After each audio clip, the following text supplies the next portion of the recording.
Ibu mertuanya berkata dengan dingin, Apa katamu gugurkan anak di kandunganmu itu?" Sang menantu tidak percaya dengan pendengarannya sendiri. "Gugurkan cucu ibu? Ini anakku, darah daging putra ibu. Kalau kau berani memberitahu Kevin, tamat riwayatmu. Aku akan membuat cerita seolah-olah kau yang berselingkuh." Tangan sang ibu mertua mencengkeram rahang menantunya. "Memilihlah, diam-diam gugurkan dan tetap hidup di sini, atau diusir sebagai wanita kotor." Wanita itu pada akhirnya memilih untuk melindungi bayinya. Ia menyembunyikan fakta kehamilannya hingga detik di mana ia menandatangani surat cerai. Namun, saat ia jatuh pingsan di tangga pengadilan, semua rahasia itu terbongkar. Satu kalimat dari petugas medis menghancurkan dunia sang suami konglomerat. Pasien sedang hamil. Sebelum memulai cerita ini, jangan lupa untuk menekan tombol subscribe agar Anda bisa mendapatkan video-video terbaik kami lebih cepat. Inilah awal mula kisahnya. Mei 2025, Pengadilan Negeri Jakarta. Di bawah langit yang kelabu, gedung pengadilan berdiri dengan megahnya. Angin dingin berhembus di antara orang-orang yang melangkah keluar dari gerbang utama. Sari berjalan melewati lobi pengadilan dan berdiri di depan tangga. Di tangannya terdapat sebuah amplop dokumen yang sudah lecek.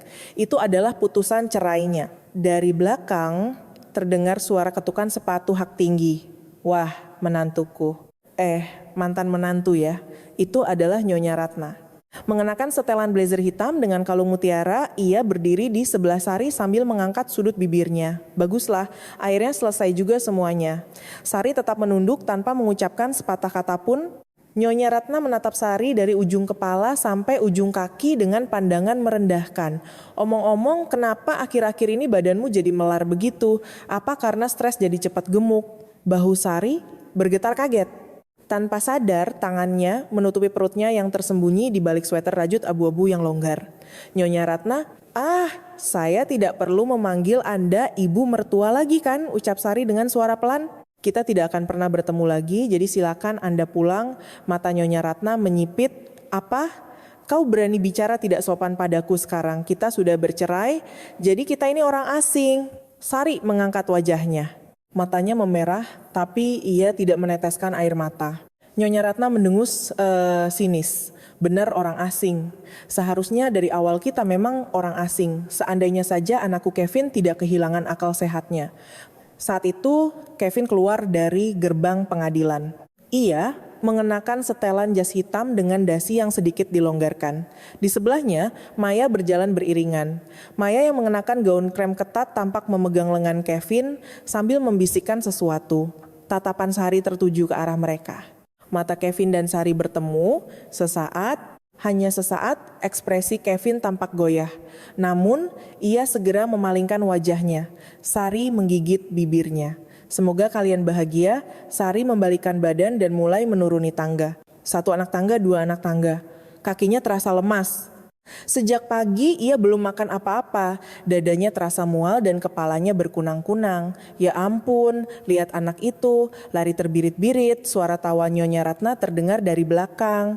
Sudah diusir tanpa sepeser pun harta gono gini, masih berani bertingkah sombong. Sari mencengkeram pegangan tangga.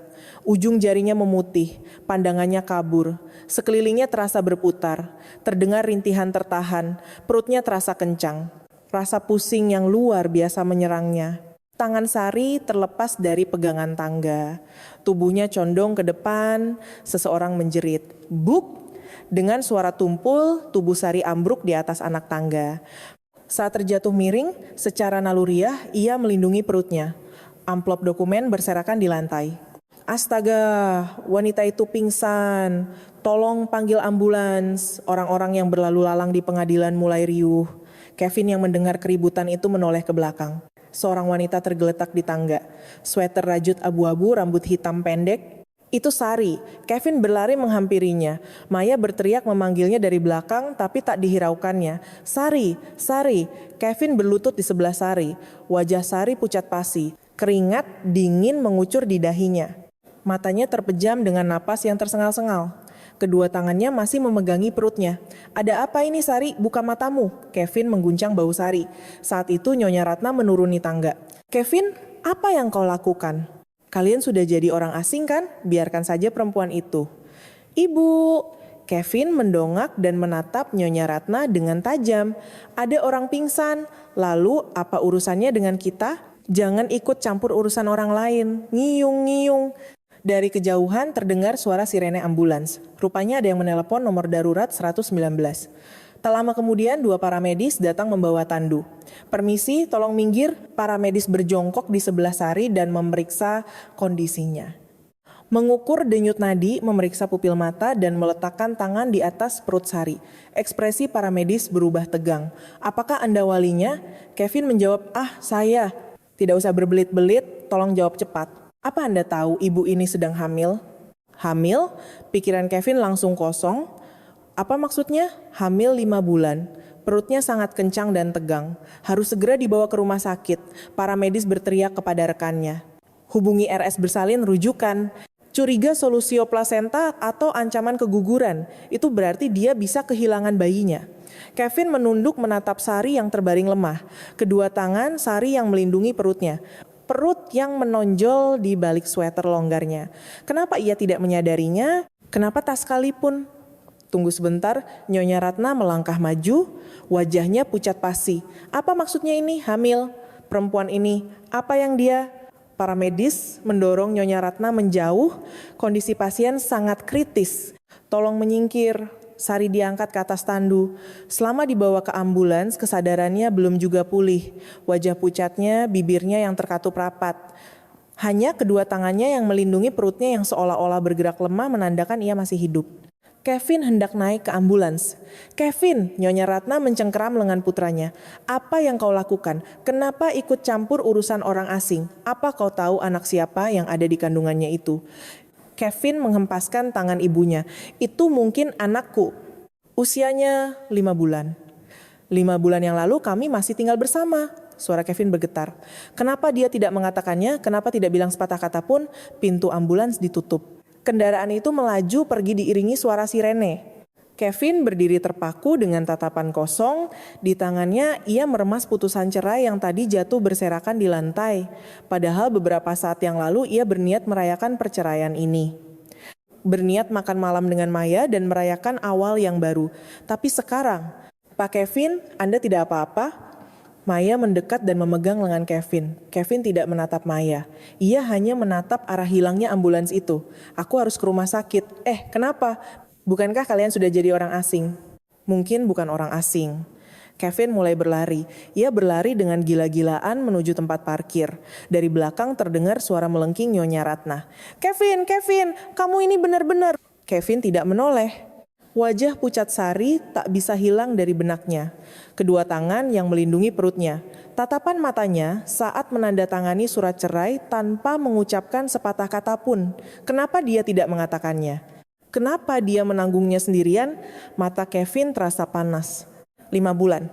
Selama 5 bulan ia mengandung anak itu sendirian. Masuk ke dalam mobilnya, Kevin bergumam. Kumohon selamatlah. Ia menyalakan mesin dan melajukan mobilnya menuju rumah sakit. Sampai saat itu, Kevin tidak tahu mengapa Sari menyembunyikan kehamilannya. Siapa yang membungkam mulutnya, dan betapa besar dosa yang telah ia lakukan sendiri. Semua kebenaran masih terkubur dalam kegelapan. Maret 2022, di sebuah ballroom hotel mewah di kawasan SCBD Jakarta. Di bawah lampu gantung kristal, ratusan tamu undangan berkumpul. Pesta perayaan ulang tahun ke-50 sebuah grup perusahaan konglomerat. Malam yang gemerlap diwarnai jas tuxedo hitam dan gaun-gaun mewah. Sari berdiri di sudut ruang perjamuan sambil membawa nampan. Rambut hitamnya diikat rapi, mengenakan kemeja putih dan rompi hitam, seragam staff event organizer. Itu adalah pekerjaan paruh waktu yang ia jalani sejak kuliah. Permisi, minta sampahnya 1. Sari mendekati tamu yang mengangkat tangan dan memberikan segelas sampahnya. Tepat saat ia membungkuk dan berbalik, ia bertabrakan dengan seseorang. Piar, nampan miring, sampahnya tumpah. Cairan keemasan itu membasahi jas hitam pria di hadapannya. Maafkan saya benar-benar minta maaf. Sari buru-buru mengeluarkan serbet dan mencoba mengelap baju pria itu. Saat ia mengangkat wajahnya, ia menahan napas. Pria dengan fitur wajah yang tegas dan rambut hitam pendek yang rapi, tatapan matanya dalam tapi lembut. Tidak apa-apa, pria itu tersenyum. Bajunya tinggal di laundry saja, tapi saya benar-benar minta maaf, biar saya ganti biaya laundrynya. Tidak usah, sungguh tidak apa-apa, justru pesta ini terlalu membosankan, gara-gara ini jadi sedikit menarik. Pria itu tertawa ramah, wajah Sari memerah. Nama saya Kevin, nama Anda? Saya Sari, Sari, nama yang indah. Itulah awalnya. Sejak hari itu, Kevin mulai menghubungi Sari, mengajaknya makan bersama, minum kopi. Awalnya Sari menolak, pewaris konglomerat dan mahasiswi pekerja paruh waktu biasa, kombinasi yang tidak sepadan. Namun, Kevin tidak menyerah. Saya tidak peduli hal-hal seperti itu. Latar belakang keluarga tidak penting, orangnya lah yang penting. Kata-kata Kevin terdengar tulus. Sari perlahan mulai membuka hatinya.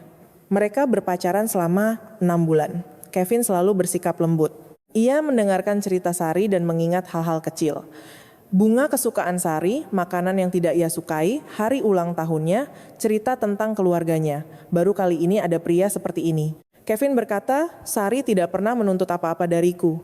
Itu yang membuatku nyaman. Rasanya damai dan tenang. Sari juga merasakan hal yang sama. Baginya, Kevin bukanlah pewaris perusahaan besar, melainkan sekadar Kevin. Bersamanya terasa nyaman, penuh tawa, dan membahagiakan. September 2022, Kevin melamarnya secara resmi. Menikahlah denganku. Ia berlutut dan menyodorkan cincin. Sari mengangguk sambil menangis. Namun masalahnya adalah apa yang terjadi setelah itu. Apa? Menikah? Suara Nyonya Ratna menggema di ruang keluarga rumah mewah mereka di kawasan Pondok Indah. Apa maksudmu dengan siapa? Sari, Bu. Wanita yang selama ini jadi pacarku. Sari? Siapa dia? Berasal dari keluarga mana? Dia dari keluarga biasa. Ayahnya buruh pabrik, ibunya kerja di warung makan. Wajah Nyonya Ratna menegang. Kau sudah gila, benar-benar gila. Nyonya Ratna berdiri dengan kasar. Kau tahu keluarga kita ini siapa? Pewaris grup perusahaan kita menikah dengan anak dari keluarga seperti itu. Mustahil. Ibu, ini zaman apa? Masih memikirkan hal macam itu? Zaman, memangnya kalau zaman berubah, status sosial ikut berubah, yang rendahan tetap saja rendahan. Ekspresi Kevin mengeras. Ibu, tolong jangan menghina Sari. Menghina? Aku hanya mengatakan fakta. Nyonya Ratna menghela napas panjang. Setelah berpikir sejenak, ia mengubah sikapnya. Baiklah, bawa dia kemari, aku ingin bertemu, karena kau bersikeras dia wanita yang pantas. Mata Kevin melebar. Benarkah Bu, ibu mau bertemu dengannya? Ya, tapi aku sendiri yang akan menilainya. Apa wanita itu pantas masuk ke keluarga kita atau tidak? Kevin sangat gembira. Ia mengira ibunya telah luluh. Oktober 2022, Sari pertama kali mengunjungi rumah orang tua Kevin. Begitu melewati gerbang, ia merasa sesak napas. Halamannya saja seluas lapangan bola, rumahnya bagaikan istana. Di dalamnya terpajang lukisan-lukisan yang biasanya hanya ada di galeri seni. Wah, selamat datang. Nyonya Ratna menyambut Sari di pintu depan. Ia tersenyum ramah. Kevin banyak sekali memujimu. Aku jadi penasaran orangnya seperti apa. Perkenalkan, Nyonya, nama saya Sari. Sari menunduk hormat. Nyonya Ratna menatap Sari dari atas ke bawah seolah sedang menilai barang dagangan. Sweater sederhana dipadu celana jeans, wajah tanpa riasan, tas tangan murahan. Sesaat kilat merendahkan muncul di mata Nyonya Ratna.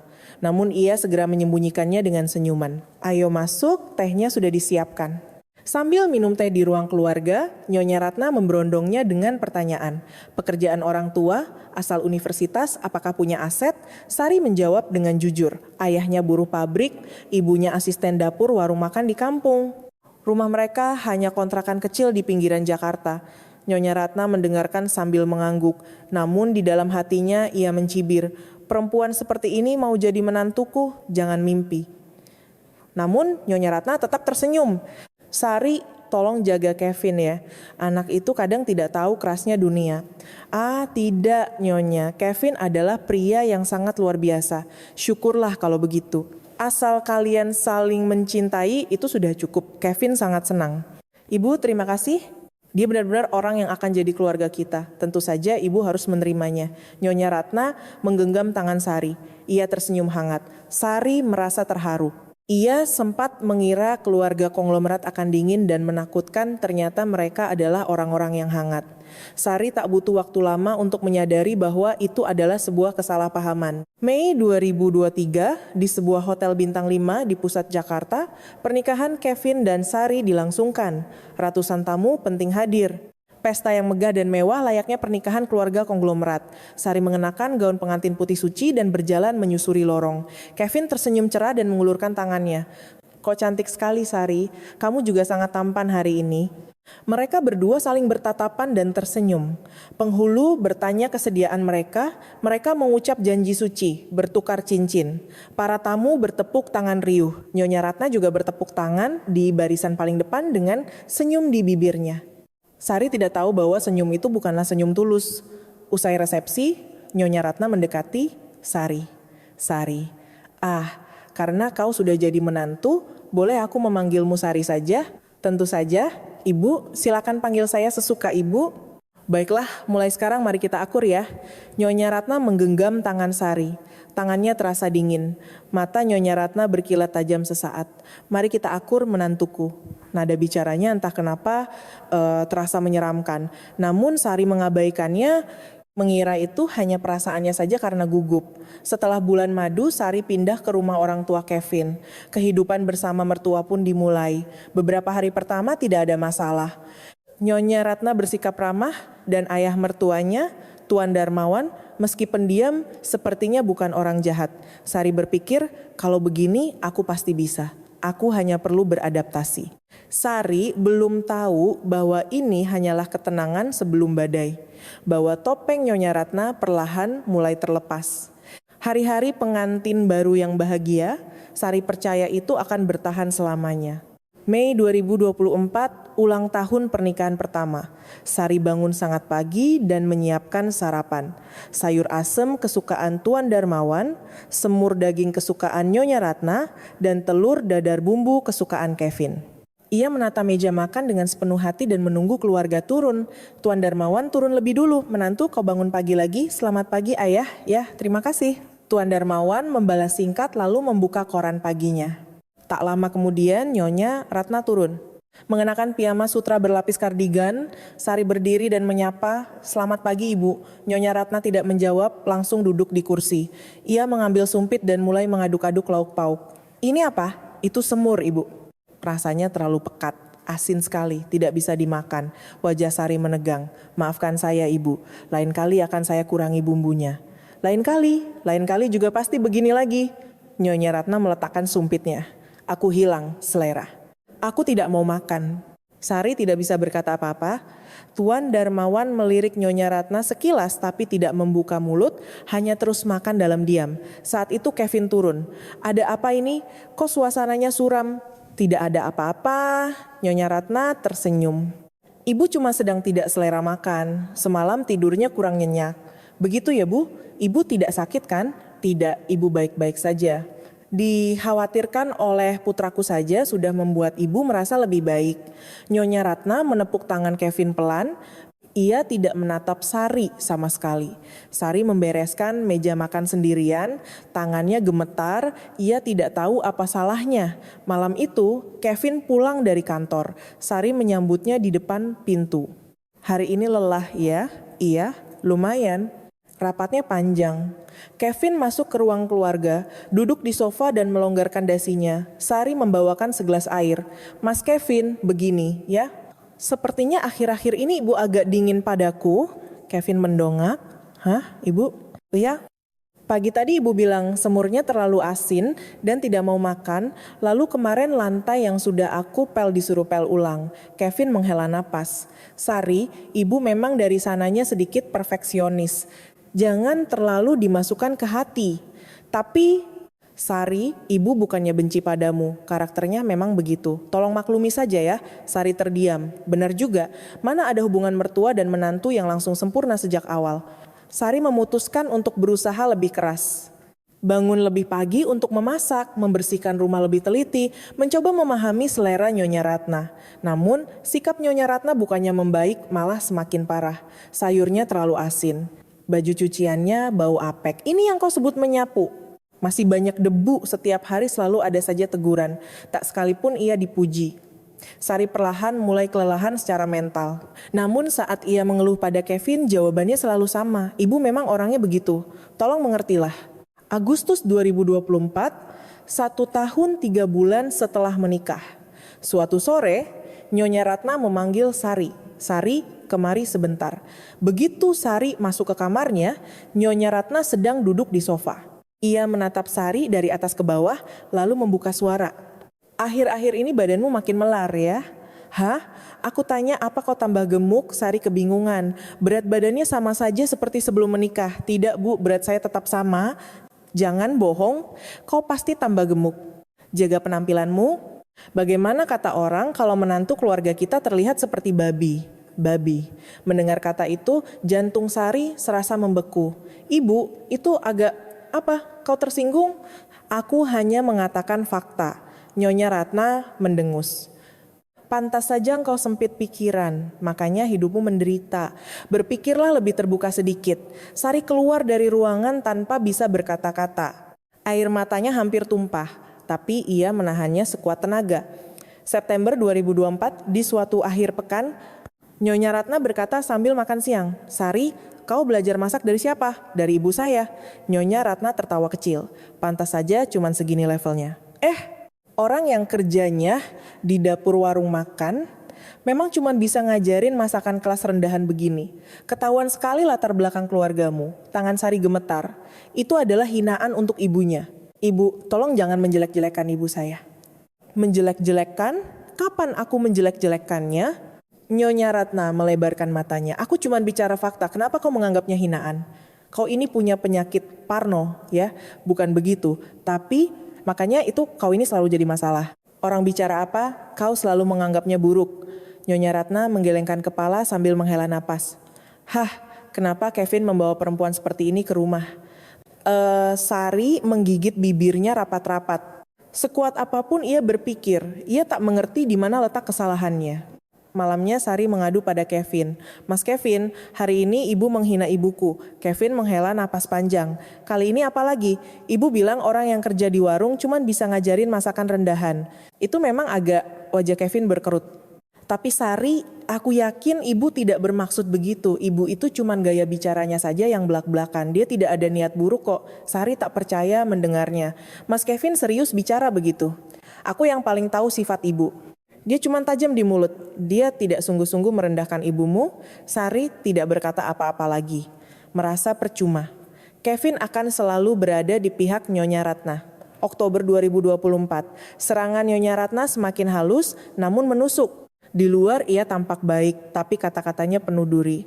Sari, kau cantik hari ini. Ya, lebih tepatnya polos sih. Memang kurang cocok dengan aura keluarga kita, tapi ya sudahlah, itu kan daya tarikmu. Sari, kau tidak bisa masak hidangan ini? Ini makanan wajib di keluarga kita loh. Maaf, di keluargamu pasti tidak pernah makan makanan semacam ini ya. Maafkan aku yang kurang peka. Sari, baju itu beli di mana? Di mall? Wah, kelihatan seperti baju pasar ya. Tapi tidak apa-apa, barang bagus tidak harus mahal. Setiap kali Nyonya Ratna pura-pura meminta maaf, ada hinaan di baliknya. Harga diri Sari hancur berantakan. Apa aku yang salah? Apa aku yang kurang becus? Apa aku memang tidak pantas di rumah ini? Setiap malam ia menatap cermin. Aku yang jadi masalahnya. Kalau aku berusaha lebih keras, pasti akan membaik. Sari belum menyadari bahwa ini adalah gaslighting. Nyonya Ratna sengaja menyudutkannya secara psikologis.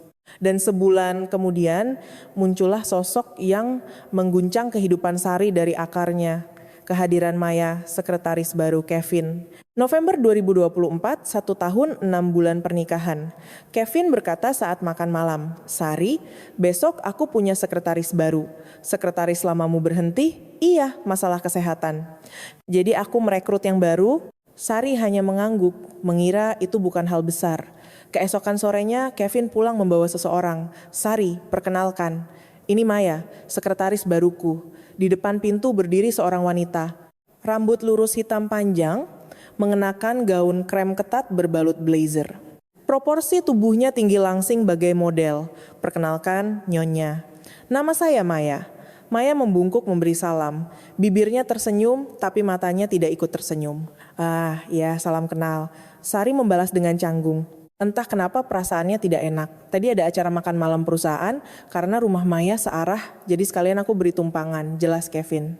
Begitu ya, silakan masuk, mau minum teh dulu? Tawar Sari sekadar basa-basi. Tidak usah Nyonya, sudah malam.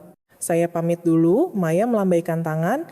Mari Pak Kevin, sampai jumpa besok. Maya berbalik, saat itu matanya menatap Sari, tatapan menyapu dari ujung kepala hingga ujung kaki, seolah sedang menilai dan membandingkan. Sari tanpa sadar menyusut di bawah tatapan itu. Setelah Maya pergi, Kevin berkata Maya itu kerjanya bagus, pintar dan seleranya bagus. Oh ya, baguslah kalau begitu. Berkat dia belakangan ini, kerjaanku jadi lebih ringan. Kevin tertawa gembira.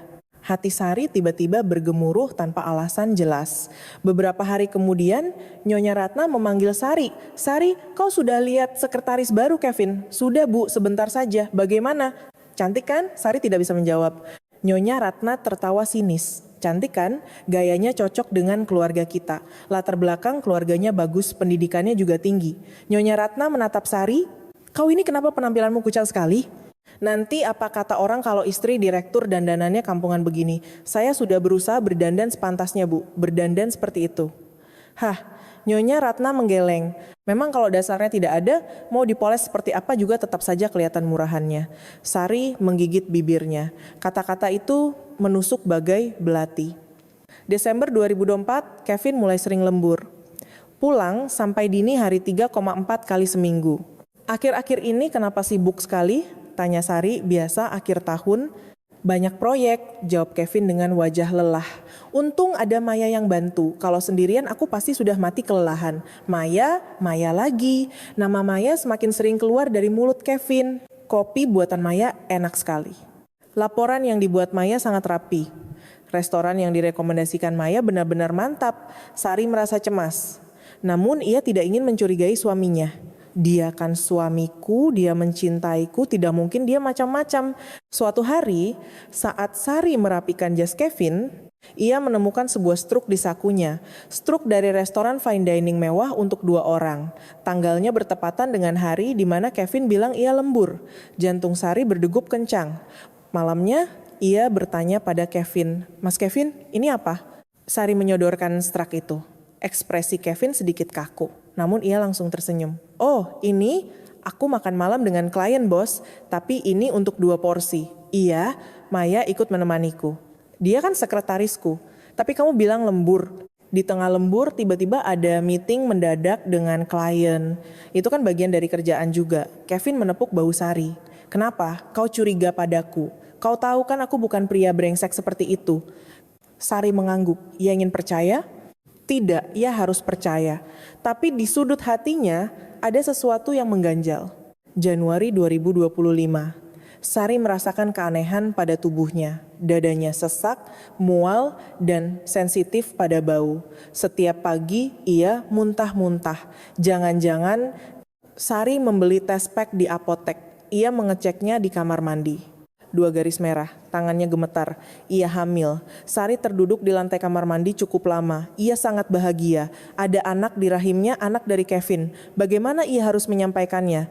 Beritahu Kevin dulu atau lapor pada Nyonya Ratna dulu?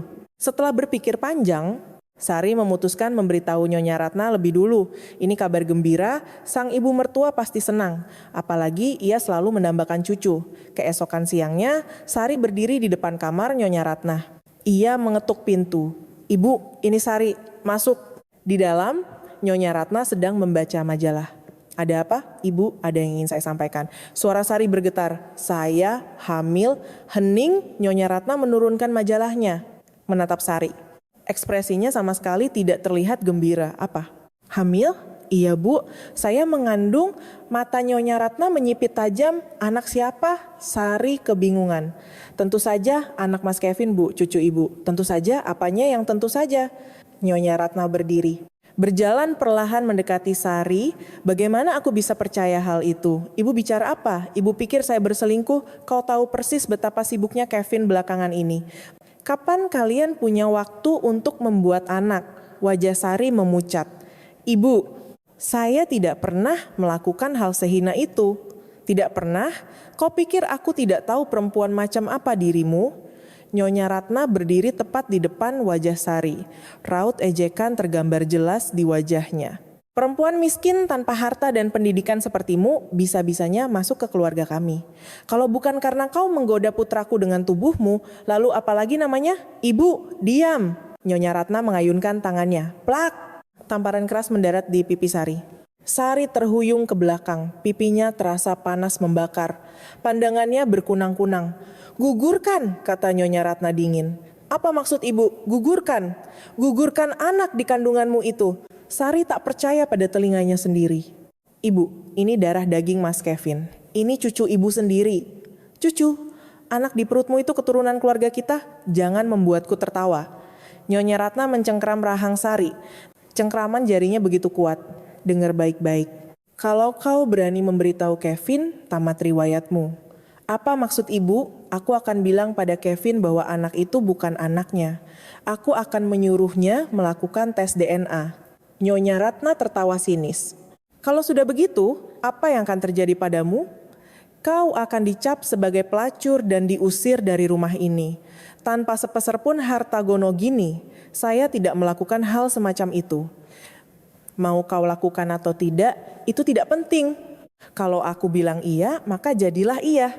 Nyonya Ratna melepaskan rahang Sari. Sari jatuh terduduk di lantai. Kakinya lemas tak bertenaga. Tangannya memegangi perutnya, bayi yang bahkan belum lahir. Nyawa kecil yang baru mulai berdetak. Gugurkan, besok pergi ke klinik.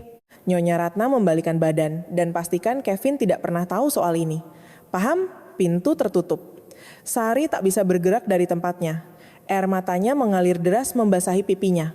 Tanpa suara, tanpa henti, pertengahan Januari 2025, Sari tidak menggugurkan bayinya, ia tak sanggup melakukannya, bayi yang tumbuh di dalam dirinya, nyawa kecil yang belum terbentuk sempurna, bagaimana mungkin ia membunuhnya? Sari bertekad, aku harus bicara pada Kevin. Dia suamiku, dia pasti akan membelaku. Namun tidak ada kesempatan. Kevin selalu pulang larut malam, mandi, lalu langsung tidur. Pagi hari saat Sari bangun, Kevin sudah berangkat kerja. Akhir pekan pun sama. Dia bilang ada urusan kerjaan dan pergi bersama Maya. Mas Kevin, aku mau bicara sebentar. Minggu pagi itu Sari menahan langkah Kevin. Ya, ada apa? Sebenarnya aku... Tiba-tiba ponsel Kevin berdering. Tunggu sebentar, halo. Oh, Maya. Kevin mengangkat teleponnya. Sari berdiri terpaku. Sekarang? Baik, aku kesana 30 menit lagi. Kevin menutup telepon. Maaf Sari, ada urusan mendadak dari klien. Aku pergi dulu. Mas Kevin, tunggu. Nanti kita harus bicara. Malam nanti aku pulang. Kevin bergegas keluar. Pintu depan tertutup. Sari terdiam di tempatnya. Nyonya Ratna turun dari lantai 2. Melihat Sari, ia mendengus sinis. Lihat gayamu, persis seperti perempuan yang dicampakkan suaminya. Ibu, belum kau gugurkan juga. Nyonya Ratna melirik perut Sari. Secara otomatis, Sari melindungi perutnya. Sudah aku daftarkan ke rumah sakit, besok kau harus pergi. Saya tidak mau. Sari mendongak, matanya memerah. Saya tidak akan menggugurkannya.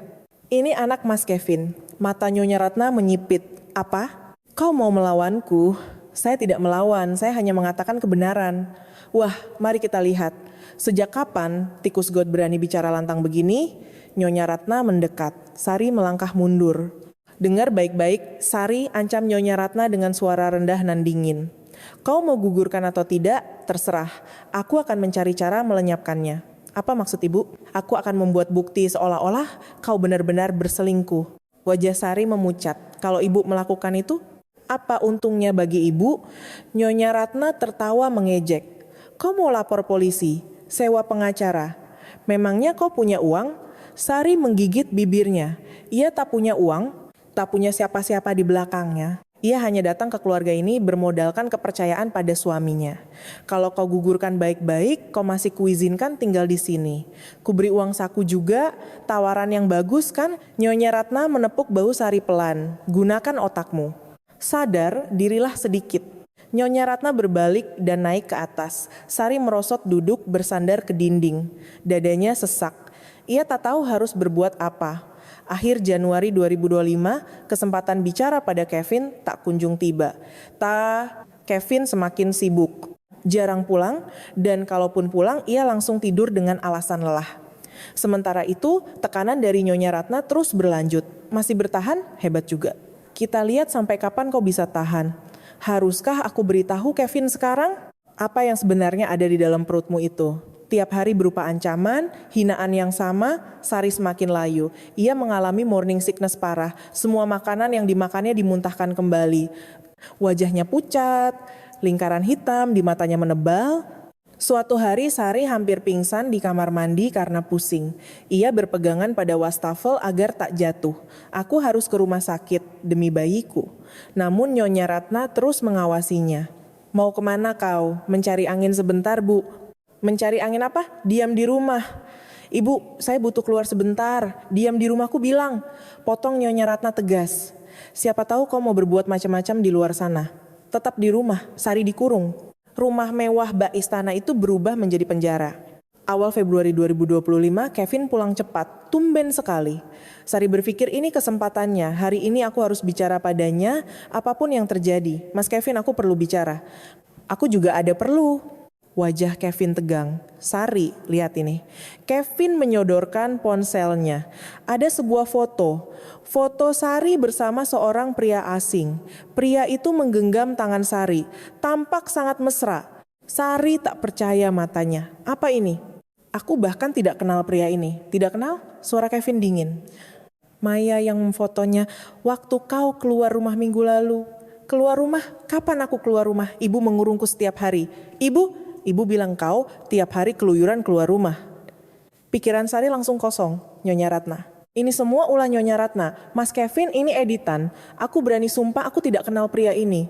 Editan jelas-jelas ada buktinya. Kau masih bilang editan? Bisa saja diedit atau hasil Photoshop. Kumohon percayalah padaku. Sari mencengkram lengan Kevin. Kevin menepisnya. Percaya? Setelah semua ini, Kevin menghela napas, matanya penuh kekecewaan. Benar kata ibu, tingkah lakumu memang mencurigakan belakangan ini. Mas Kevin, tolong beri aku waktu menjelaskan. Kevin berbalik masuk ke kamarnya dan membanting pintu. Sari tertinggal sendirian di ruang keluarga, lututnya lemas hingga ia terduduk di lantai. Foto editan, siasat Nyonya Ratna, bantuan Maya. Semuanya terhubung saling menjerat untuk mengusirnya. Sari memeluk perutnya. Bayiku, Bunda akan melindungimu, pasti. Air mata menetes, tapi ia tak berani menangis terseduh-seduh. Tak ada satupun orang yang membelanya di rumah ini. Dari lantai 2, Nyonya Ratna mengawasi dengan senyum licik. Memberontaklah terus, gumamnya, coba kulihat seberapa kuat kau bertahan. Pertengahan Februari 2025, Kevin tak lagi tidur sekamar dengan Sari. Ia pindah ke kamar tamu, saat berpapasan ia buang muka dan tak mau bicara. Setiap hari Sari berusaha memohon, Mas, tolong dengarkan aku. Nanti saja, nanti kapan? Sekali saja dengarkan aku. Tidak bisa, aku sibuk. Kevin menutup pintu dan pergi. Sari terpaku di depan pintu yang tertutup. Ia sangat ingin memberitahu soal kehamilannya, namun Kevin tak memberinya celah. Nyonya Ratna menghalanginya. Suatu sore, Sari memberanikan diri berdiri di depan kamar Kevin. Ia mengetuk pintu. Mas, boleh aku masuk? Tak ada jawaban. Sari membuka pintu pelan. Kevin ada di dalam, duduk di tepi ranjang memandangi ponselnya. Di layar, terpampang foto Kevin bersama Maya, berdampingan sambil tertawa bahagia. Jantung Sari berdesir perih. Mas Kevin, Kevin mendongak, buru-buru mematikan layar ponsel dan berdiri. Kenapa masuk tanpa mengetuk?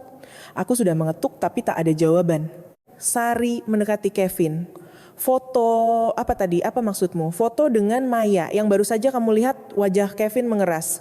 Hanya foto saat di kantor, bukan apa-apa. Kalau bukan apa-apa, kenapa disembunyikan? Siapa yang menyembunyikan?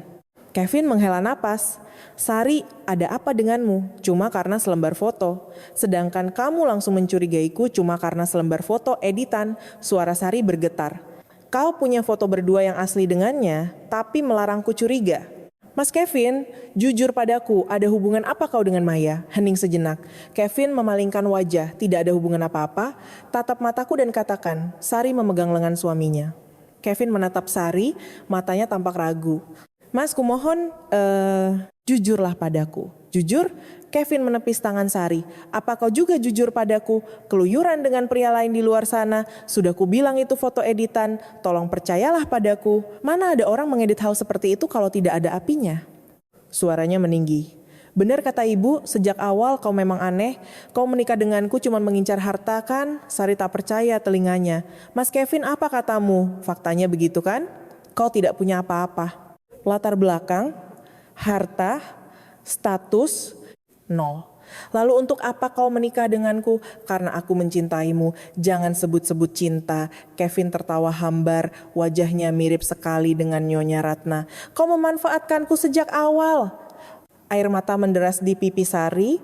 Ia tak sanggup berkata-kata. Inikah suamiku? Pria yang kucintai? Mas Kevin, aku hamil. Sari akhirnya mengucapkannya. Ia tak tahan lagi. Gerakan Kevin terhenti. Apa? Hamil. Anakmu, hening. Ekspresi Kevin berubah rumit. Kaget, bingung, dan ragu. Benarkah itu anakku? Keraguan di wajahnya seakan merobek dada Sari. Tentu saja anakmu, aku tak pernah disentuh pria lain, tapi foto itu editan. Kumohon percayalah. Ini anak kita mas, darah dagingmu.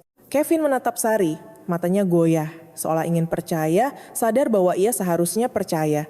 Tapi saat itu pintu terbuka lebar. Apa? Hamil? Nyonya Ratna berdiri di ambang pintu. Matanya memancarkan kilat dingin.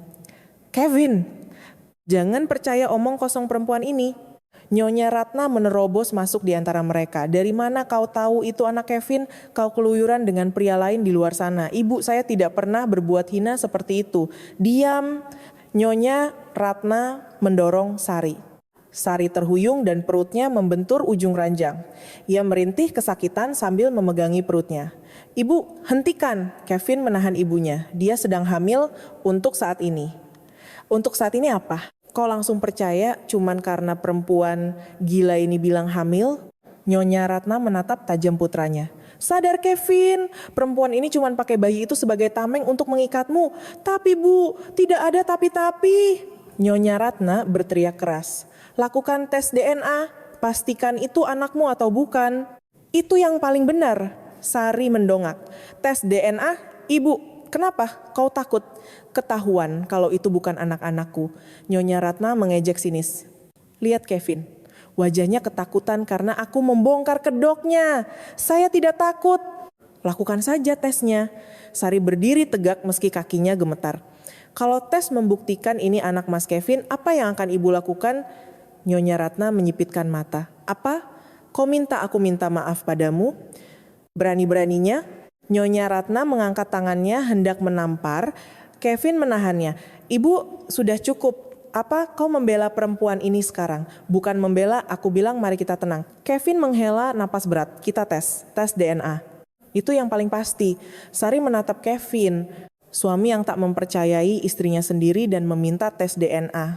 Betapa merendahkan. Namun Sari mengangguk, baik kita tes. Setelah itu kamu akan percaya padaku kan? Kalau hasilnya keluar, kita lihat nanti, jawab Kevin. Itu bukan jaminan kepastian. Artinya, kalaupun hasilnya benar, belum tentu ia akan mempercayainya. Sari menelan air matanya sendiri. Akhir Februari 2025, jadwal tes DNA sudah ditentukan. Namun sebelum hari itu tiba, sebuah petaka terjadi. Pagi itu, Nyonya Ratna membawa seorang pengacara spesialis perceraian. Sari duduklah di ruang tengah perintah Nyonya Ratna. Sari duduk di sofa, di seberangnya duduk sang ibu mertua dan pengacara itu. Ini surat cerai. Nyonya Ratna melemparkan dokumen ke atas meja. Tanda tangani. Sari menatap dokumen itu. Kesepakatan cerai. Harta gono gini, no. Tuntutan nafkah, tidak ada. Apa maksudnya ini? Itu surat cerai, kau buta. Nyonya Ratna tertawa mengeyek. Wanita sepertimu tak pantas dapat sepeser pun keluar dari sini dengan tangan kosong. Apa? Mas Kevin sudah setuju dengan ini? Tentu saja. Nyonya Ratna tersenyum licik. Kevin sendiri yang menyuruhku membawa dokumen ini. Kalau kau mau tanda tangan tanpa ribut-ribut, kita selesaikan baik-baik. Sari tak percaya. Kevin tak mungkin melakukan ini, ibu bohong. Mau dengar langsung darinya? Nyonya Ratna mengeluarkan ponsel, menelepon Kevin dan menyalakan speaker. Halo, terdengar suara Kevin. Kevin, Sari bertanya apa benar kau yang menyuruhku membawa dokumen cerai ini? Hening sesaat. Iya, benar.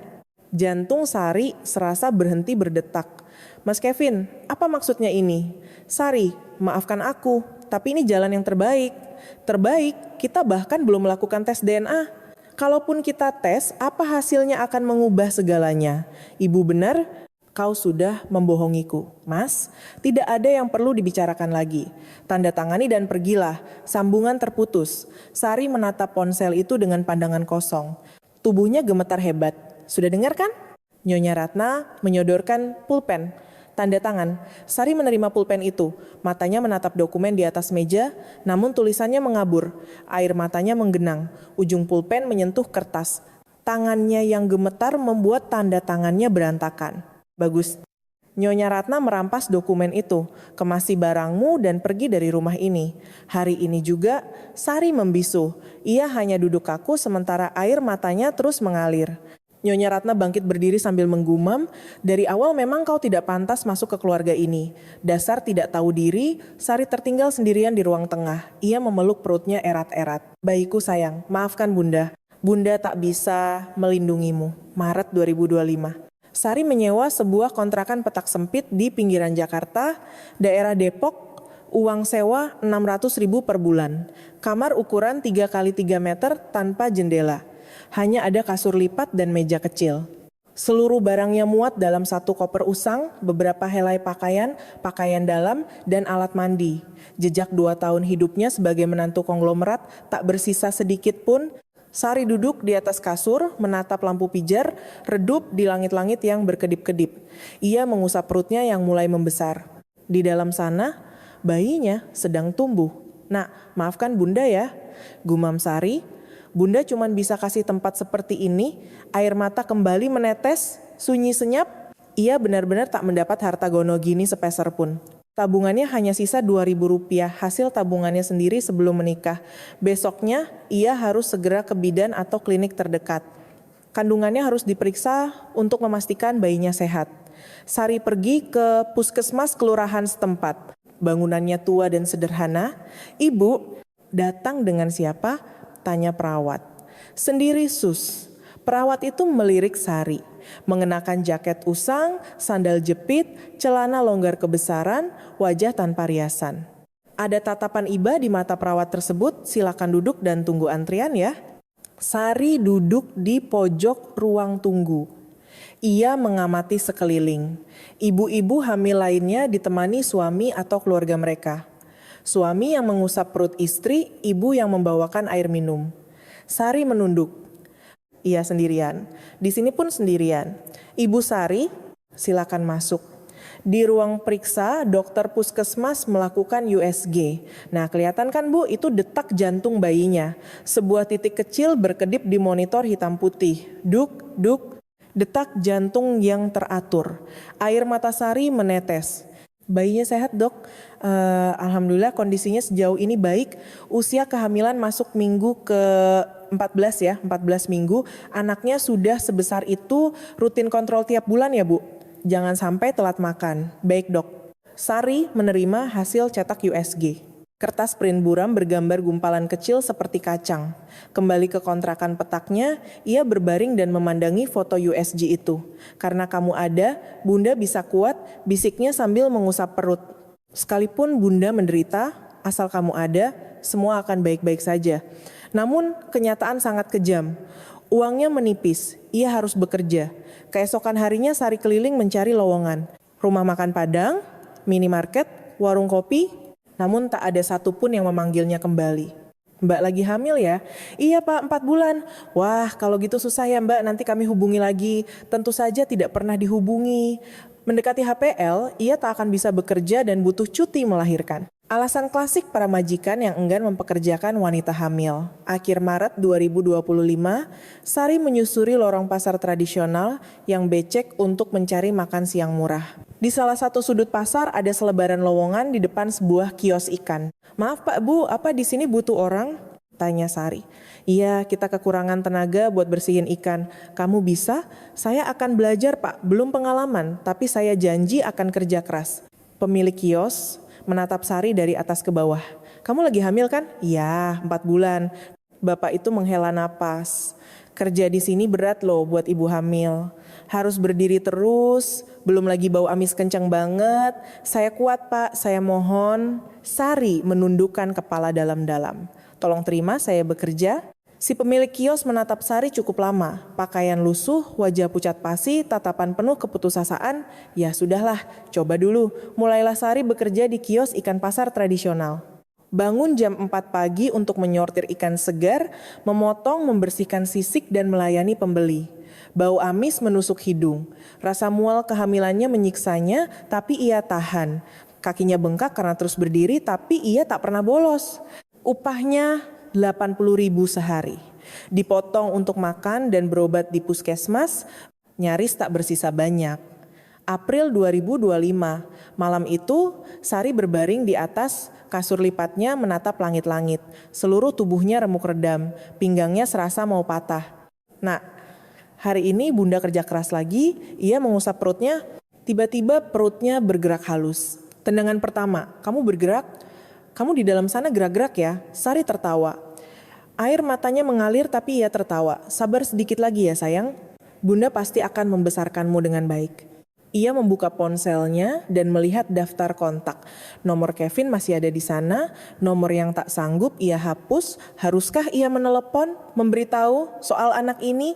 Jari Sari melayang di atas layar tapi tak kunjung menekan tombol panggil. Orang itu pasti tidak akan percaya.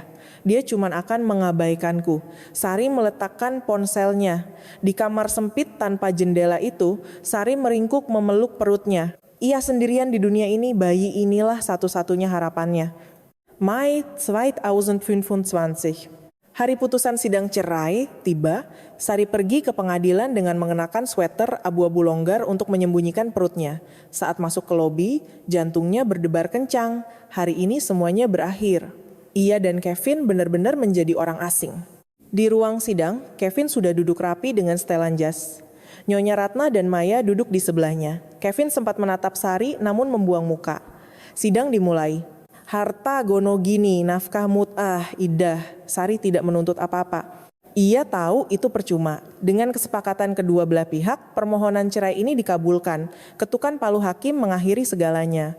Sari bangkit, keluar dari ruang sidang, melewati lobi menuju tangga depan gedung. Saat itulah kepalanya pusing luar biasa. Sejak pagi tak ada makanan masuk ke perutnya. Stres membuat air pun tak tertelan.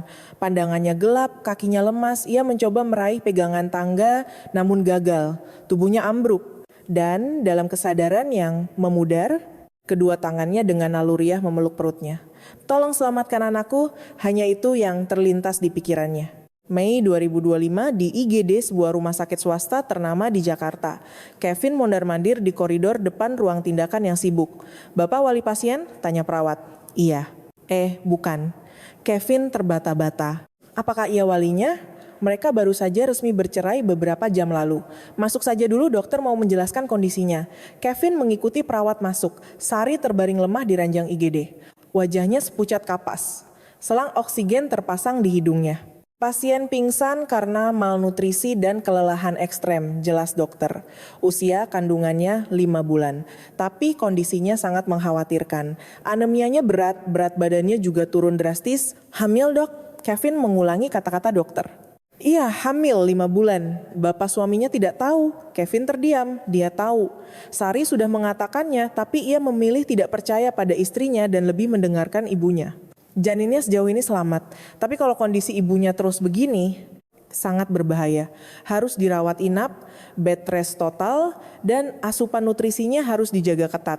Dokter menatap pakaian lusuh Sari. Maaf, sebenarnya pasien ini tinggal di mana dan makan apa selama ini sampai kondisinya seburuk ini? Saya tidak tahu. Gumam Kevin. Ia tidak tahu bagaimana Sari bertahan hidup dan di mana ia tinggal. Kita pasang infus dan berikan vitamin dosis tinggi dulu. Kita lihat perkembangannya, kata dokter lalu pergi. Kevin berdiri terpaku di samping ranjang. Ditatapnya wajah Sari lekat-lekat. Pipinya cekung, tulang pipinya menonjol.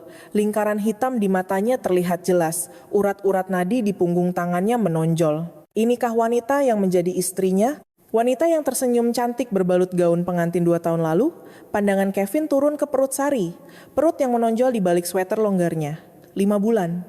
Wanita ini menanggung semuanya sendirian selama 5 bulan. Kevin duduk di kursi samping ranjang.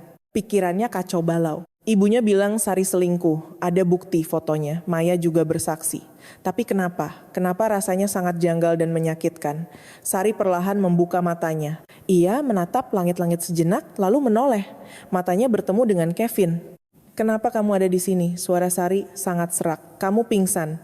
Ambulans membawamu kemari. Aku tahu.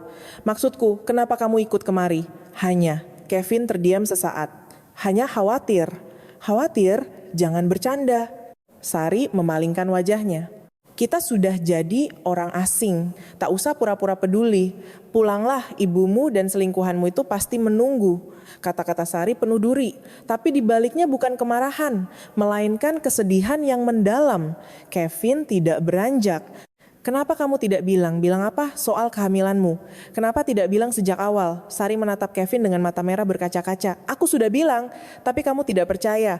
Maksudku sebelum itu, saat pertama kali kau tahu, Sari tertawa hambar. Tertawa getir yang menyayat hati. Aku sudah berniat memberitahumu. Tapi ibumu. Ibu kenapa? Sari terdiam sejenak. Ibumu menyuruhku menggugurkannya. Kalau tidak, dia akan bilang padamu bahwa aku berselingkuh. Wajah Kevin mengeras. Ibu bilang begitu. Iya. Dan foto itu ibumu dan Maya yang merekayasanya. Apa? Percaya atau tidak? Terserah. Toh kamu akan selalu memihak ibumu. Sari membuang muka lagi. Pulanglah. Nah, tidak ada lagi yang perlu dilihat di sini. Pikiran Kevin bergemuruh. Ibunya merekayasa foto, Maya ikut campur, mustahil. Tapi apa untungnya Sari berbohong? Mereka sudah cerai, dia tidak dapat harta gono gini. Dia tak punya apa-apa lagi. Sari, apa kau punya buktinya? Bukti? Bukti kalau ibumu memalsukan foto itu punya, katamu. Sari menatap Kevin dingin. Tidak ada. Kalau ada, sudah kubawa ke pengadilan.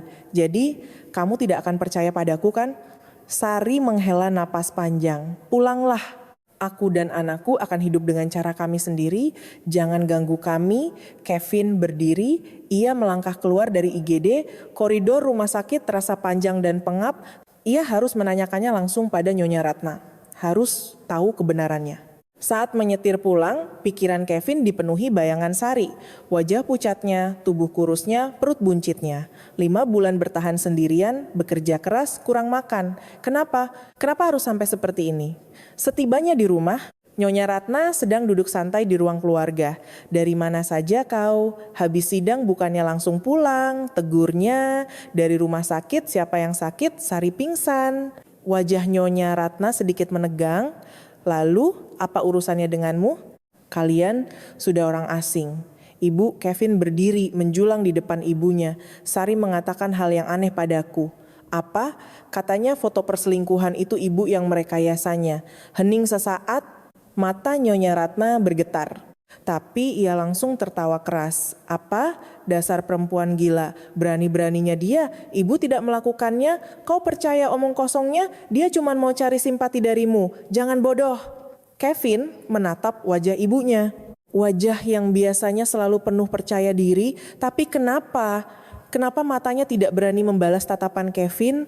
Aku akan bertanya pada Maya, putus Kevin. Apa? Katanya, Maya yang ambil foto itu kan? Aku akan tanya langsung padanya. Wajah Nyonya Ratna pucat. Untuk apa? Semuanya sudah selesai. Aku ingin memastikannya. Kevin berbalik dan menaiki tangga. Nyonya Ratna tertinggal sendirian, wajahnya pias. Ia buru-buru mengambil ponselnya dan menelpon. Maya, gawat. Kevin sepertinya curiga. Kalau dia tanya apa-apa, bilang saja kau tidak tahu. Paham? Nyonya Ratna menutup telepon dengan mata memancarkan kilat ketakutan. Kau mau membongkar semuanya? Coba saja, batinnya. Tanpa bukti, kau tak bisa berbuat apa-apa. Sayangnya, Nyonya Ratna tak tahu sejauh mana putranya akan bertindak. Akhir Mei 2025, Kevin memanggil Maya ke ruang meeting di kantor. Maya, ada yang ingin saya tanyakan. Ya Pak, ada apa? Maya masuk dengan senyum elegan andalannya. Namun bagi Kevin, senyum itu kini tampak palsu dan menjijikkan. Duduklah. Kevin menutup pintu ruang meeting rapat-rapat. Ada apa Pak Kevin? Wajah Bapak tegang sekali. Maya jawab dengan jujur. Tentu Pak, foto Sari dengan pria itu kapan persisnya kau mengambilnya? Senyum Maya memudar perlahan.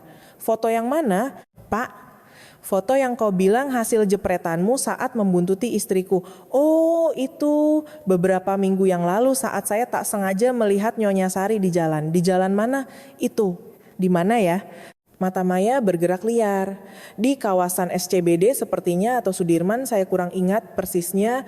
Baru beberapa minggu, masa kau sudah lupa? Kevin menatap tajam. Maya menunduk salah tingkah. Maya, mana file asli foto itu? File asli? M. Saat ganti HP kemarin tidak sengaja terhapus, Pak. Saya lupa backup datanya. Aneh sekali. Kau ini sekretaris yang sangat teliti kan?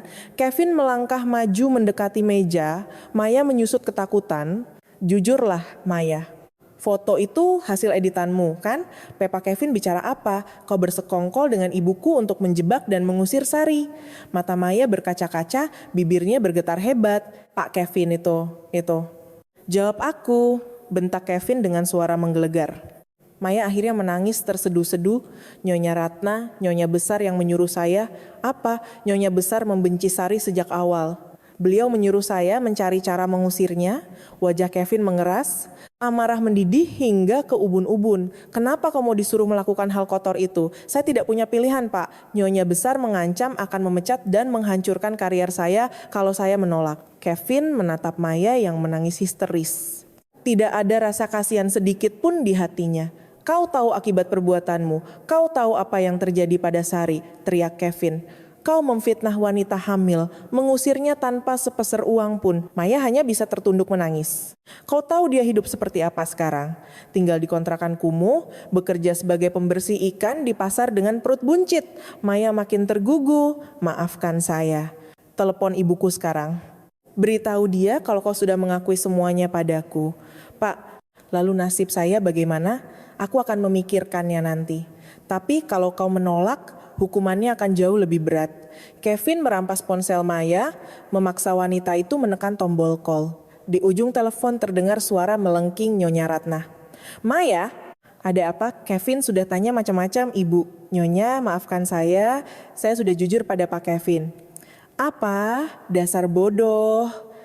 Kan sudah kubilang tutup mulut. Kevin mengambil alih ponsel itu. Ini aku, Bu. Hening mencekam di ujung sana. Aku sudah dengar semuanya.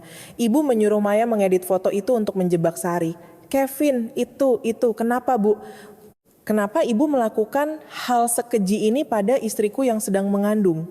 Suara Kevin bergetar menahan tangis dan marah. Dengarkan ibu, Kevin, ibu bisa jelaskan. Beraga, denahan, tangis, tidak ada yang perlu dijelaskan. Aku pulang sekarang. Kevin menutup telepon sepihak. Ia menatap Maya dingin. Mulai hari ini kau dipecat, berkemaslah. Aku anggap kau mengundurkan diri sebagai bentuk belas kasihanku. Maya tak berani membantah. Kevin bergegas kembali ke Pondok Indah. Genggamannya pada setir mobil begitu kuat hingga buku jarinya memutih. Ibunya sendiri yang merancang semua ini. Menghancurkan keluarga kecilnya. Begitu masuk ke dalam rumah, Nyonya Ratna sudah berdiri pucat di ruang tamu. Kevin, kenapa ibu melakukannya? Kevin berteriak parau.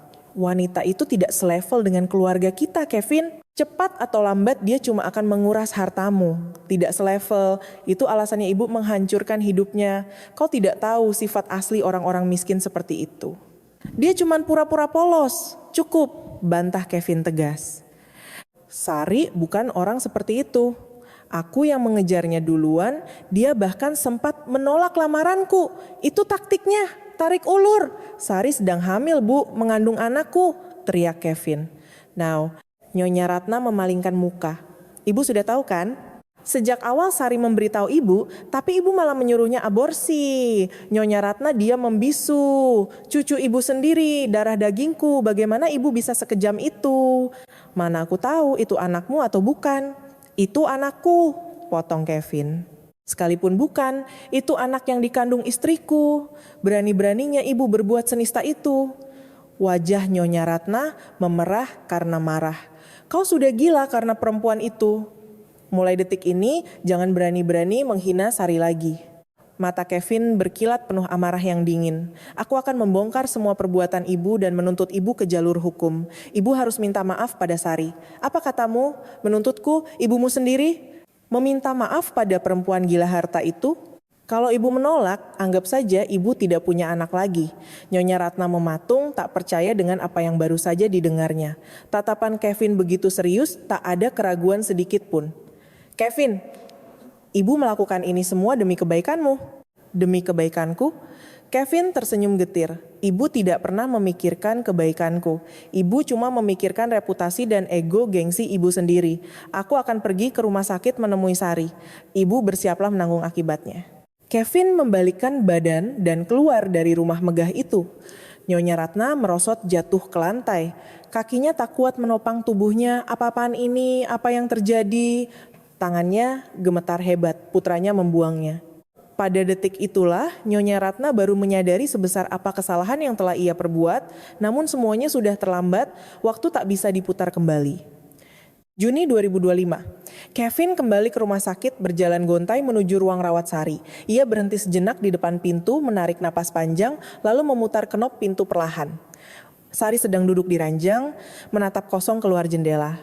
Mendengar suara pintu terbuka, ia menoleh. "Kamu datang lagi?" Nada bicaranya tetap dingin. Kevin mendekat ke sisi ranjang, lalu tanpa ragu, ia berlutut di lantai rumah sakit. Mata Sari membelalak kaget. "Apa yang kamu lakukan? Berdiri? Maafkan aku." Kevin menundukkan kepala dalam-dalam. "Aku sudah tahu semuanya. Semua kelicikan ibu, keterlibatan Maya, foto editan itu." Sari terdiam. Maya sudah mengaku ibu yang merencanakan semuanya. "Maafkan aku, karena aku tak mempercayaimu. Karena aku tuli pada penjelasanmu." Suara Kevin pecah oleh tangis. "Saat kau bilang kau hamil, kenapa aku tak percaya padamu? Kenapa aku lebih percaya pada kebohongan ibuku?" "Ya, kenapa ya?" Sari tersenyum getir memandang suaminya, Mas Kevin. Sari menatap lurus ke arah pria yang bersimpuh di kakinya. "Sejujurnya, yang paling melukaiku bukanlah perbuatan ibumu. Aku tahu beliau membenciku sejak awal, tapi kamu adalah suamiku." Dada Sari naik turun menahan isak tangis. "Kalau suamiku sendiri tidak mempercayaiku, lalu siapa di dunia ini yang akan membelaku?" Air mata Sari akhirnya tumpah. "Aku sendirian. Membawa bayimu di perutku, bekerja memotong ikan agar kami tak mati kelaparan. Aku benar-benar sendirian. Maafkan aku." Kevin semakin menundukkan kepalanya hingga dahinya menyentuh lantai dingin rumah sakit. "Tolong, beri aku satu kesempatan lagi. Kumohon." Hening merajai ruangan itu untuk waktu yang lama. "Berdirilah," kata Sari pelan. "Lantainya dingin. Kita bicara baik-baik." Kevin mengangkat wajahnya. Sari mengulurkan tangannya yang kasar dan kurus. Kevin menggenggam tangan itu erat, terasa begitu hangat. Pertengahan Juni 2025. Kevin menyewa pengacara hebat di Jakarta untuk menuntut ibunya sendiri dan Maya. Dugaan pelanggaran UU IT terkait pemalsuan data elektronik, pencemaran nama baik, dan perbuatan tidak menyenangkan. Sangat kuat untuk dilanjutkan ke kepolisian, kata pengacara. "Lakukan semuanya," tegas Kevin. "Apakah Bapak yakin ini menyangkut ibu kandung Bapak sendiri?" "Saya tidak peduli, kejahatan harus dihukum." Beberapa hari kemudian, polisi mendatangi rumah Nyonya Ratna di Pondok Indah. "Nyonya Ratna, kami membawa surat panggilan pemeriksaan terkait laporan pemalsuan data elektronik dan pencemaran nama baik." Wajah Nyonya Ratna pias. "Laporan? Siapa yang melaporku?" "Pelapor adalah Bapak Kevin, putra Anda." Nyonya Ratna syok tak kepalang. Anak kandungnya sendiri mengirimkan polisi ke rumahnya. Maya juga dipanggil ke Polda Metro Jaya di hari yang sama untuk pemeriksaan. "Yuli, kaksi tuhatta kaksi kymmentä viisi." Kasus ini meledak di meja hijau dan disorot media nasional. Istri pewaris konglomerat diusir mertua dengan bukti palsu. Nyonya Ratna dan Maya duduk berdampingan di kursi pesakitan pengadilan negeri. Buktinya telak. Pengakuan Maya riwayat pesan WhatsApp yang ditarik namun berhasil dipulihkan tim forensik cyber. Dan file asli foto sebelum diedit, "Saya tidak tahu menahu." Maya yang berinisiatif. Nyonya Ratna berkilah, namun chat WhatsApp berkata lain. "Gugurkan anak itu, edit foto ini sehalus mungkin, dan serahkan pada Kevin. Pastikan dia percaya istrinya selingkuh." Hakim membacakan vonis. Terdakwa Ratna dijatuhi hukuman 1 tahun 6 bulan penjara dengan masa percobaan 3 tahun. Terdakwa Maya dijatuhi hukuman 8 bulan penjara dengan masa percobaan 2 tahun. Saat keluar dari pengadilan, puluhan wartawan memberondong Nyonya Ratna. Gengsi dan martabat sosialita mewahnya hancur lebur di hadapan publik. Teman-teman arisannya memblokir kontaknya. Tuan Darmawan, suaminya yang selama ini diam, akhirnya murka. Gara-gara keangkuhanmu, keluarga kita hancur lebur di mata masyarakat. Tuan Darmawan menjatuhkan talak cerai. Keluar dari rumah ini. Nyonya Ratna diusir dari istana mewahnya dengan harta gonogini seminimal mungkin, persis seperti yang ia lakukan pada Sari. Sementara itu, Maya di blacklist dari seluruh perusahaan di Jakarta. Tak ada yang mau mempekerjakan sekretaris licik yang tega memalsukan bukti demi menghancurkan keluarga atasannya. Ia pulang kampung dan tak pernah kembali ke ibu kota. Oktober 2025, angin kemarau berhembus di luar rumah sakit bersalin ternama Jakarta. Di ruang bersalin, Sari melahirkan bayi laki-laki yang sehat seberat 3,2 kg. Suara tangisannya menggema kuat, memecah kesunyian rumah sakit. Kevin menunggu dengan gelisah di depan pintu. Perawat keluar menggendong bayi mungil yang dibedong hangat. "Selamat Pak, bayinya laki-laki, sehat dan sempurna." Kevin memeluk anak pertamanya itu dengan gemetar. Wajah merah mungil, mata yang tertutup rapat, mulut kecil yang bergerak-gerak mencari susu. Air mata Kevin tumpah membasahi pipinya. "Terima kasih, Sari, terima kasih." Di dalam ruangan, Sari berbaring lemas tapi tersenyum bahagia. "Kamu hebat, sayang. Kamu benar-benar ibu yang hebat." Isak Kevin sambil menggenggam erat tangan istrinya. "Jangan menangis. Masa ayah cengeng begini?" Canda Sari lemah. Kevin meletakkan bayi itu di samping Sari. Keluarga kecil yang utuh akhirnya berkumpul. Siapa namanya Mas? Satria. Satria artinya satria yang berani dan tangguh. Bukankah itu cocok? Sari mengangguk perlahan. Satria, bagus sekali. Bayi itu bergerak halus, tangan kecilnya menggapai udara. Sari menyambut tangan mungil itu dan menggenggamnya dengan jari telunjuknya. Air mata haru dan bahagia mengalir membasahi bantalnya. Akhirnya, penderitaan panjang itu berakhir. Desember 2025. Di sebuah perumahan sederhana namun asri di kawasan pinggiran Jakarta Cibubur. Kevin telah meninggalkan rumah mewah keluarganya dan membeli rumah mungil yang hangat untuk keluarga kecilnya. Sari duduk di ruang keluarga sambil menggendong Satria. Pintu depan terbuka, Kevin pulang dari kantor. "Aku pulang. Selamat datang, Mas. Hari ini Satria tertawa untuk pertama kalinya loh." "Masa?" Kevin buru-buru melempar tasnya dan berlari ke arah anak istrinya. Ia menunduk menatap jagoan kecilnya. "Satria, ini ayah nak, coba senyum lagi buat ayah." Kevin membuat wajah konyol dan bersuara lucu. Bayi mungil itu menatap ayahnya lalu bibirnya melengkung ke atas. Ia tertawa kecil tanpa suara. Dia ketawa. Sayang, dia benar-benar ketawa. Kevin melonjak kegirangan layaknya anak kecil. Sari menatap wajah suaminya yang berseri-seri. Tiba-tiba kenangan pahit melintas di benaknya. Kamar kontrakan sempit di Depok, bau amis pasar ikan, lantai pengadilan yang dingin saat ia pingsan. Semuanya telah berlalu bagaikan mimpi buruk. Kini semuanya benar-benar baik-baik saja, Mas Kevin. Ya, terima kasih sudah kembali pada kami. Kevin menatap manik mata istrinya dengan penuh cinta. "Aku yang berterima kasih, Sari. Terima kasih karena masih mau memberiku kesempatan kedua." Kevin menggenggam erat tangan istrinya yang menopang tubuh kecil Satria. "Aku janji akan menjaga dan membahagiakan kalian seumur hidupku."